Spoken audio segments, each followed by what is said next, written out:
นี่นะฮักเกิดศาสตร์นะฮะเนาะเรียนทั้งหมดไอเรียนเจ็ดสิบอันย้ายไอจิตทางใจเลยคนนั่งดับเลย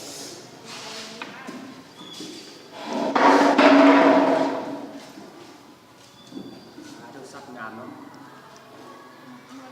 ดูซับงามเลย มีเต้หลอก มีแฟนก็ไอหาม แฟนนะยังมี มีครับไอกระสุด เรียกว่าส่วนแบบ เพราะว่าไอสุดเราพิเศษ ดี มาให้นะฮะเนาะน้องนะฮะเนาะ มาหัดแต่บ่มีคนให้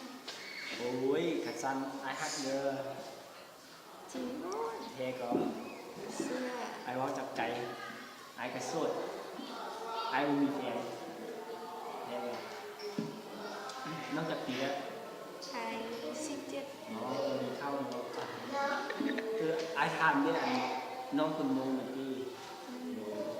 เราเนาะ ไอ้นี่ ไอคนลาวเด้อไอ ลา ถาม นี่หล่อนะ ว่าขอบใจเด้อไอถามเด้ออันภาษานู้นมีคำศัพท์นู้นไอบ่เข้าใจแล้วแบบค่อยหักเจ้าว่าเนี่ย ให้เจ้าเดินกูรู้ก็ คุณก็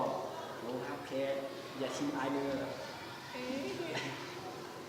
มาจากใจเลยอันไอถามมึงก็น้องมักผู้สาวเด้อหรืออันผู้ชายเด้อหรือว่านิสัยน้องมักผู้ชายเด้อเลือกไป น้องอ่ะบ่มักผู้หล่อบ่เป็นผู้ใจดี เอาใจใส่เอา เลย เด่นนะบ่ไหลใจ ไม่หลายใจนะขันฉัน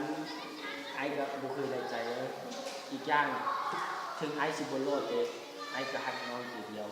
ฮักน้องคนเดียวฮักน้องคนเดียวฮักใจเดียวแต่อีกอย่างตัวไอ้นะไอ้ก็มักผู้หญิงแบบน้องเลยไอ้เห็นก็ไอ้มักเลยเห็นน้องไอ้มักเลยไอ้แค่เอาใจน้องคุยเปลี่ยนมาแล้วทุกคน เขาอ่ะนี่คุ้ม เฮ้ย แล้วเขาก็ทิ้งไป เป็นอย่างสุดที่ ขึ้นว่าน้องหนูดีขึ้นมาบุมัดหนูเบ็ดมา เจนก็ดีพอทำไอ้เรื่องนี่ใส่เรื่องก็ดีทำไอ้เรื่องถึงไอทีไว้ยุ่งนำน้องหลายมื้อหลายวันเจ